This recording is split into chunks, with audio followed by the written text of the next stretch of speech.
ಘಟನೆ ನಡೆದಿದೆ. ಆ ಘಟನೆಯಲ್ಲಿ ಸೇಂಟ್ ಹಮ್ಜಾ ಸ್ಕೂಲ್ನಲ್ಲಿ ಓದ್ತಾ ಇರುವಂಥ 15 ವರ್ಷದ ಒಬ್ಬ ವಿದ್ಯಾರ್ಥಿ 9ನೇ ಕ್ಲಾಸ್ ಓದ್ತಾ ಇದ್ದಾನೆ. ಆ ವಿದ್ಯಾರ್ಥಿಗೆ ಅವನ ಪರಿಚಯಸ್ಥರಲ್ಲೇ ಒಬ್ಬ ಹುಡುಗ, ಆ ಹುಡುಗ ಕೂಡ 10th ಸ್ಟ್ಯಾಂಡರ್ಡ್ ಓದ್ತಾ ಇದ್ದಾನೆ. ಅದೇ ಸೇಂಟ್ ಹಮ್ಜಾ ಸ್ಕೂಲಲ್ಲಿ ಓದ್ತಾ ಇದ್ದಾನೆ. ಅವನು ಒಂದು ಚಾಕು ತೊಗೊಂಡ್ಬಿಟ್ಟು ಹಲ್ಲೆ ಮಾಡಿದ್ದಾನೆ. ಆ ಹಲ್ಲೆ ಕತ್ತಿನ ಭಾಗಕ್ಕೆ ಸ್ವಲ್ಪ ಗಂಭೀರ ಗಾಯಗಳಾಗಿ ಭಾಳ ಸೀರಿಯಸ್ ಆಗಿದ್ದ. ಅವನ್ನ ಇಮಿಡಿಯೇಟಾಗಿ ಹಾಸ್ಪಿಟ್ಲಿಗೆ ಶಿಫ್ಟ್ ಮಾಡುವಂಥ ಕೆಲಸ ಕೂಡ ಮಾಡಿದ್ದಾರೆ. ಈ ಕೃತ್ಯದಲ್ಲಿ ಈಗಾಗಲೇ 5 ಜನರನ್ನು ನಾವು ವಶಕ್ಕೆ ಪಡೆದುಕೊಂಡು ಒಬ್ಬ ವ್ಯಕ್ತಿಯನ್ನು ಯಾರು ಅಸಾಲ್ಟ್ ಮಾಡಿದ್ದಂಥ ವ್ಯಕ್ತಿಯನ್ನು ವಶಕ್ಕೆ ಪಡ್ಕೊಂಡು ವಿಚಾರಣೆ ಮಾಡ್ತಾಯಿದ್ದೀವಿ. ಅವನು 17 ವರ್ಷದ ಮೈನರ್ ಹುಡುಗ ಇದ್ದಾನೆ. ಅವನಿಗೆ ಸುಮಾರು 10,000 ರೂಪಾಯಿ ಸಾಲವನ್ನು ತೊಗೊಂಡಿರ್ತಾನೆ. ಆ ಸಾಲಕ್ಕೆ 2-3 ತಿಂಗಳಿಂದ ಪ್ರತಿ ವಾರಕ್ಕೆ 1,000ದಂತೆ ಬಡ್ಡಿಯನ್ನು ಕೂಡ ಕಟ್ಟಿದ್ದಾನೆ. ಈ ಘಟನೆ ನಡೀಲಿಕ್ಕಿಂತ ಕೆಲವು ಗಂಟೆಗಳ ಮುಂದೆ ಒಂದು 10-12 ಜನರ ಗುಂಪು ಬಂದುಬಿಟ್ಟು ಅವನ್ನ ಕರ್ಕೊಂಡು ಹೋಗ್ಬಿಟ್ಟು ಫೋರ್ಸಿಬಲಿ ಅಲ್ಲಿ ಒಂದು ಮನೆ ಒಳಗಡೆ ಇಟ್ಕೊಂಡು ಅವನಿಗೆ ಹೊಡೆದು, ಯಾರು ಈ ಕೃತ್ಯದ ಆರೋಪಿ ಇದ್ದಾನೆ 307 ಅಂದರೆ ಅಟೆಂಪ್ಟ್ ಟು ಮರ್ಡರ್ ಪ್ರಕರಣದ ಆರೋಪಿ ಏನಿದ್ದಾನೆ, ಅವನಿಗೆ ಸುಮಾರು ಒಂದು 2 ಗಂಟೆಗಳ ಕಾಲ ಹೊಡೆದು ಬೆದರಿಸಿ ನಂತರ ಅವ್ರ ಪೋಷಕರು ಕರೆಸ್ಕೊಂಡು ಅವ್ರ ತಂದೆ ಹತ್ರ ಅಶ್ಯೂರೆನ್ಸ್ ತೊಗೊಂಡು 10,000 ರೂಪಾಯಿ ದುಡ್ಡು ಇಸ್ಕೊಂಡಿದ್ದಾನೆ, ಅದಕ್ಕೆ ಇಷ್ಟು ಬಡ್ಡಿಯಾಗಿದೆ ಅಂತಂದು ಹೇಳಿ ಆಮೇಲೆ ತಂದೆ ಜೊತೆ ಆರೋಪಿಯನ್ನು ಕಳಿಸ್ಕೊಟ್ಟಿದ್ದಾರೆ. ನಂತರದಲ್ಲಿ ಮನೆಗೆ ತೊಗೊಂಬಂದು ಮಗನ್ನ ಬಿಟ್ಟು ತಂದೆ ಬೇರೆ ಕೆಲಸಕ್ಕೆ ಹೋದಂಥ ಸಂದರ್ಭದಲ್ಲಿ ಮತ್ತೆ ಫೋನ್ ಮಾಡಿ ಕರೆಸ್ಕೊಂಡ ನಂತರ ಈ ಆರೋಪಿ ಏನಿದ್ದಾನೆ ಒಬ್ಬ ಹುಡುಗನಿಗೆ ಚಾಕು ಹೊಡೆದಿರುವಂಥದ್ದು ಘಟನೆ ಆಗಿದೆ. ಕೊಲೆ ಪ್ರಯತ್ನದ ಪ್ರಕರಣದಲ್ಲಿ ಒಬ್ಬ ಆರೋಪಿ ಯಾರು ಚಾಕು ಹೊಡೆದಿದ್ದ ಅವನ್ನ ಅರೆಸ್ಟ್ ಮಾಡ್ಕೊಂಡಿದ್ದೀವಿ.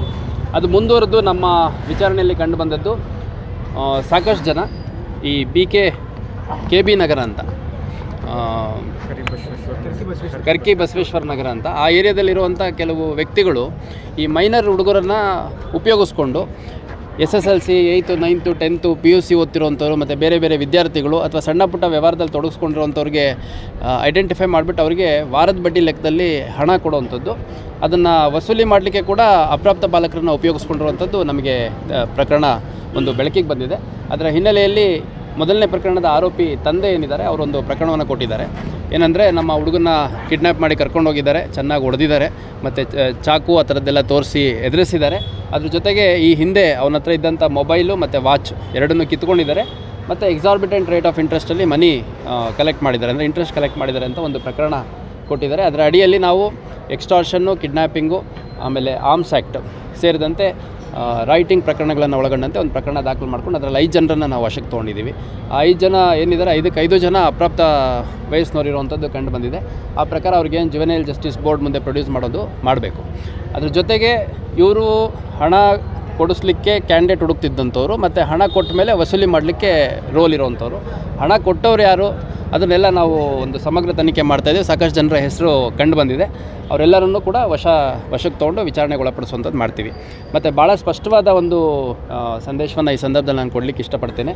ಈ ಮೀಟರ್ ಬಡ್ಡಿ ಅಥವಾ ವಾರದ ಬಡ್ಡಿ, ತಿಂಗಳ ಬಡ್ಡಿ, 5 ರೂಪಾಯಿ 10 ರೂಪಾಯಿ ಬಡ್ಡಿ ಈ ಥರ ಮಾಡ್ಕೊಂಡು ಯಾರ್ಯಾರು ವ್ಯವಹಾರ ಮಾಡ್ತಿದ್ರಿ ದಯವಿಟ್ಟು ಎಲ್ಲ ಕ್ಲೋಸ್ ಮಾಡಬೇಕು. ಯಾಕಂದರೆ ಕಂಪ್ಲೇಂಟ್ ಬಂದಂಥ ಸಂದರ್ಭದಲ್ಲಿ ಯಾವುದೇ ಮುಲಾಜಿಲ್ದಲ್ಲೇ ಇಂಟ್ರೆಸ್ಟು ತುಂಬ ಹೈ ರೇಟಲ್ಲಿ ನಮಗೆ ಎಕ್ಸ್ಟ್ರಾಷನ್ ಮಾಡ್ತಿದ್ದಾರೆ ಅಂತ ಸಾಕಷ್ಟು ಕಂಪ್ಲೇಂಟ್ಗಳು ನಮಗೆ ಬರ್ತಾ ಇದ್ದಾವೆ. ಎಕ್ಸ್ಟ್ರಾಷನ್ ಪ್ರಕರಣವನ್ನು ಕೂಡ ದಾಖಲು ಮಾಡಲಾಗುತ್ತೆ ಮತ್ತು ಸಂಬಂಧಪಟ್ಟವ್ರನ್ನೆಲ್ಲ ಅರೆಸ್ಟ್ ಮಾಡುವಂಥದ್ದು ಕೂಡ ಆಗುತ್ತೆ. ಮತ್ತು ಯಾರೋ ಒಬ್ಬರು ಇಬ್ಬರು ಆಗಲ್ಲ, ಇದರಲ್ಲಿ ಯಾರ್ಯಾರು ಅಸೋಸಿಯೇಟೆಡ್ ಇದ್ದಾರೆ, ಹಣ ಕೊಟ್ಟವರು, ಕ್ಯಾಂಡಿಡೇಟ್ ಹುಡುಕ್ದವರು, ಹಣ ವಸೂಲಿ ಮಾಡಿದವರು, ಬಡ್ಡಿ ವಸೂಲಿ ಮಾಡೋಕ್ಕೆ ಹೋದವರು, ಇವರೆಲ್ಲರ ಮೇಲೂ ಪ್ರಕರಣ ಆಗುತ್ತೆ ಅಂತಂದು ಮತ್ತು ಅರೆಸ್ಟ್ ಆಗುವಂಥ ಪ್ರಕ್ರಿಯೆ ಆಗುತ್ತೆ ಅಂತ ಈ ಸಂದರ್ಭದಲ್ಲಿ ಹೇಳಿಕ್ಕೆ ಇಷ್ಟಪಡ್ತೀನಿ. ಅಲ್ಲ, ಬಡ್ಡಿ ನೋಡಿ, ಈಗ ನಾನು ಒಂದು ಸಭೆಯನ್ನು ಕೂಡ ಮಾಡಿದ್ದೀವಿ. ಈ ನಮ್ಮ DRCS deputy registrar of cooperative society ಅವ್ರ ಜೊತೆ ಮೀಟಿಂಗ್ ಮಾಡಿದಂಥ ಸಂದರ್ಭದಲ್ಲಿ ವಿತ್ ಕೊಲ್ಯಾಟ್ರಲ್ಲು 14%, ವಿತೌಟ್ ಕೊಲ್ಯಾಟ್ರಲ್ 16% ಏನೋ ಕೊಡಲಿಕ್ಕೆ, ಅದು ಫೈನಾನ್ಷಿಯಲ್ ಇನ್ಸ್ಟಿಟ್ಯೂಷನ್ ರಿಜಿಸ್ಟರ್ಡ್ ಇದ್ದರೆ ಮಾತ್ರ ಅವಕಾಶ ಇದೆ. ಅದು ಹೊರತುಪಡಿಸಿ ಯಾರೇ ಬಡ್ಡಿ ವ್ಯವಹಾರ ಮಾಡಿದರೂ ಅದು ಇಲ್ಲೀಗಲ್, ಕಾನೂನು ಬಾಹಿರ ಆಗುತ್ತೆ.